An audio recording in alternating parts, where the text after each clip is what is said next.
Welcome to the LeaderTreks Youth Ministry Trainingcast with Doug Franklin, where we help youth workers like yourself be intentional.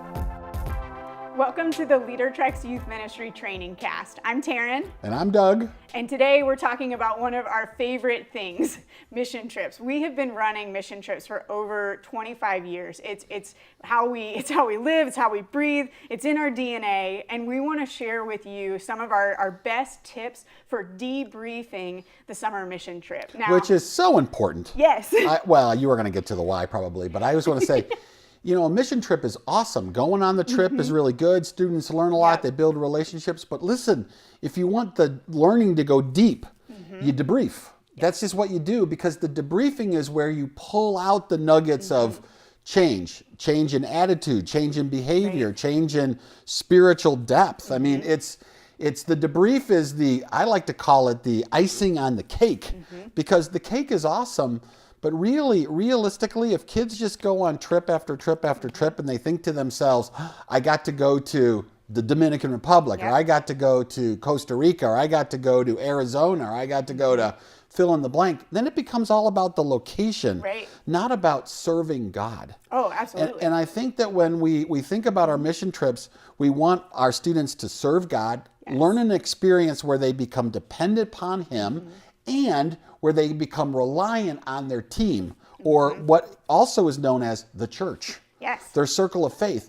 This is what mission trips do. They deepen our dependency on God, and they teach us reliance on a team. This whole idea that Jesus gave us of the church and how we were to interact with one another. A mission trip is a great place to teach these things. But the problem is we get so hung up on where are we going? And I think we as youth workers, we think, I got to sell this trip. I got to get enough signups. I got to get this going. So I'm going to sell the location. We're going to Memphis, and that's got great barbecue. And, you know, and the last day, we're going to do this really cool adventure day. And I think we do that. I think we make a big mistake, because I think what we say to students is you pick a trip based on where you want to go.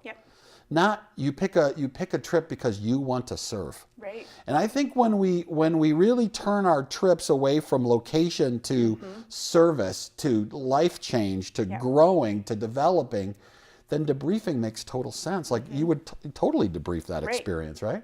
What we talk about is what our students are going to talk about. So if we get caught up talking about location, that's what our students are going to talk about. If we get caught up talking about the food, that's what our students are going to talk about. But if we focus on talking about learning and growing and living life on a mission, that's what our students are going to start to take away. No matter where we go.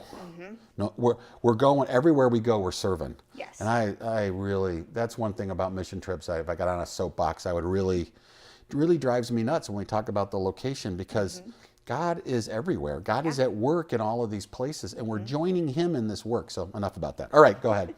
No. So again, we want to give you tips for how to debrief a mission trip really, really well. And we think it actually starts before the trip even ends. Some of our best tips are what to do on the last day of your mission trip. Doug, what do you got? Yeah, I've run hundreds and hundreds of trips, and what I've seen is how you do the last day is a lot about what is the learning is going to be for the students after the trip. And that's some of the most important time, actually.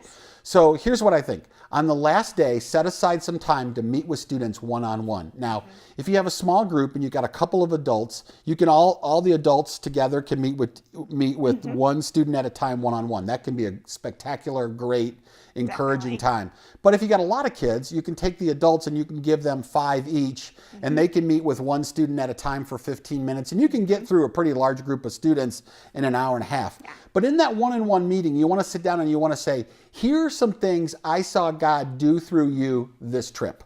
And I think it's really important. Don't say, here's what I saw you do this trip. Here's what I saw God do through you on this trip. And I think that's really important, that they understand that God's at work in them on an experience like this. I would share that with them. I would also share with them what you think that they need to work on in their life. Maybe it has to do with character. Maybe it has to do with relationships. Maybe it has to do with interpersonal communication. Maybe it has to do with self-awareness. If you lead junior high mission trips, you will always be talking about self-awareness. But this is a great place. Students are in a mode to learn. Students are in a deep relationship with you. They just hung out with you for all these days. This is a great time to call a time out, to sit for a minute and talk about these things, because students will listen. And then I would add one more thing. I would talk about how you see them being involved in the youth ministry, leadership-wise, in the next year and for the next missions trip. Say, man, I'd love to see you this year really get involved in a small group, maybe take some ownership of some things in that small group. And next year, when you come on this trip, I would love for you to own the ministry part of this trip, or whatever part of the trip you think is a good fit for them. But in that moment, you get to cast vision for how they should live. And I'm telling you, I've done this for years. It has been where students have taken me the most serious.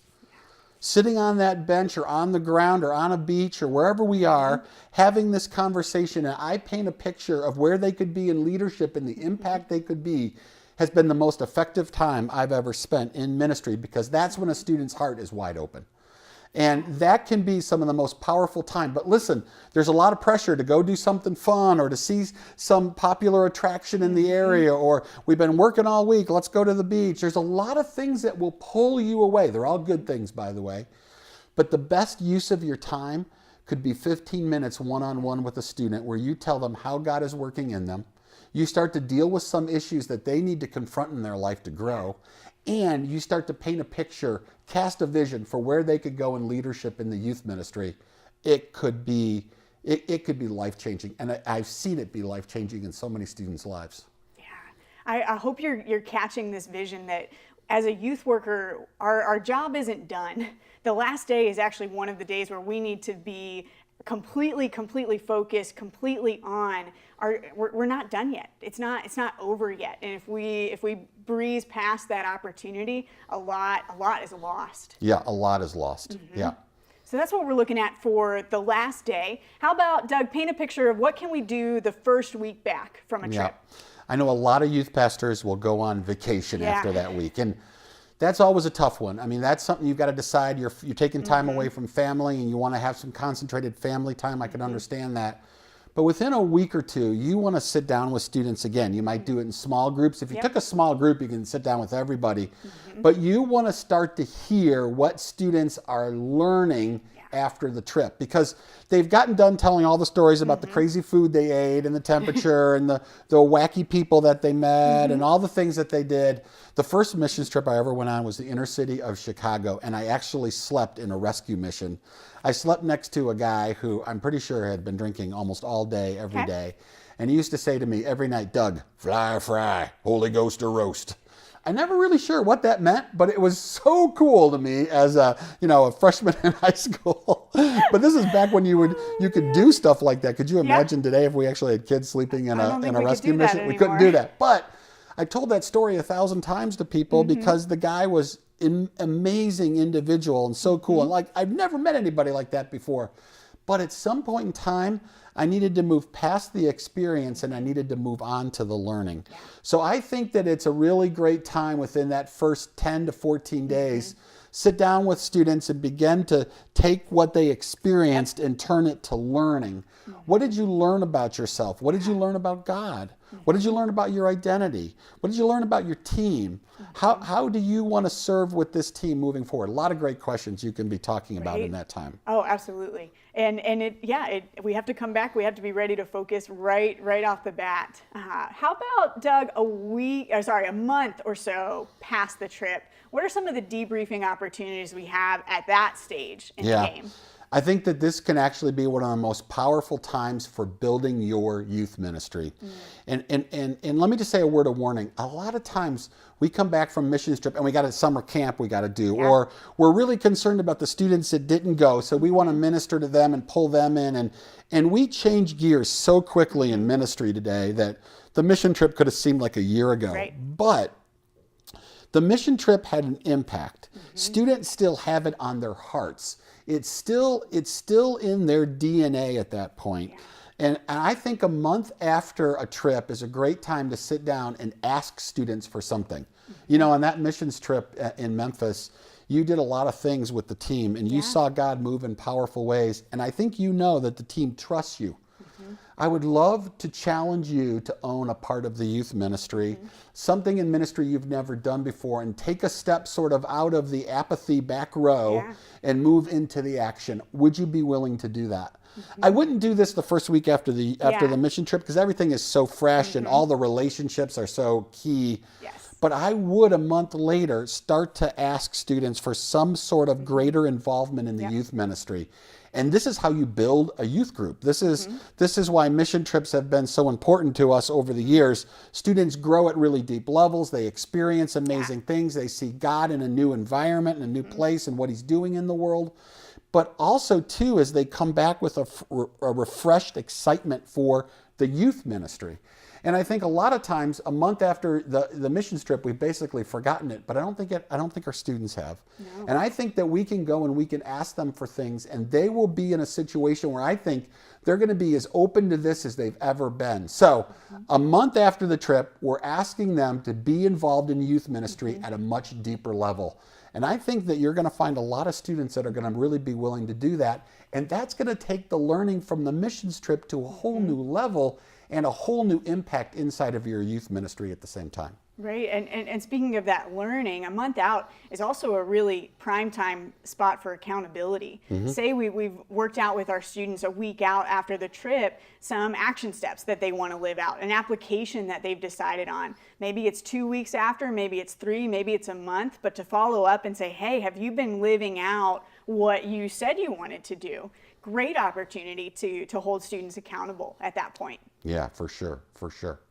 So again, we wanted to give you a set of debriefing tips. We want you to focus on what does that last day look like with your students? How are you setting yourself up to intentionally encourage the work that you have seen God do in and through them during that week? We want to see you be intentional with that first week back. Of how do you really sum up for them what they've learned, not just what they've seen or what they've eaten or what they've done, but what have they learned? And then a month out, how can you hold them accountable? How can you really encourage them to go deeper in their involvement in the youth ministry and in the leadership that they're exhibiting? That's the way to do it. And that is really building the momentum in your youth ministry. Momentum is so important in youth ministry. And when you have it, you know it. And when you don't have it, you're desperate to find it and to start it. Mission trips are a great place to do that. And a month meeting after a trip, that can really get momentum going. Yeah. Big ways. One last thought, a resource that we have here at LeaderTreks. We have several post-trip devotionals. These are 4-week journals that students can use to help process, to help debrief their trip, and they're filled with really great questions for you to ask or for your adult volunteers or even parents to ask about what students are learning and how they're growing. We think that's a really important component to seeing students apply what they've learned from being on a mission trip to actually living life on a mission. And so we'll provide a link to some of those resources for you as well. Good deal. Yeah. We hope to see you next time on the LeaderTreks Youth Ministry Trainingcast. Thank you.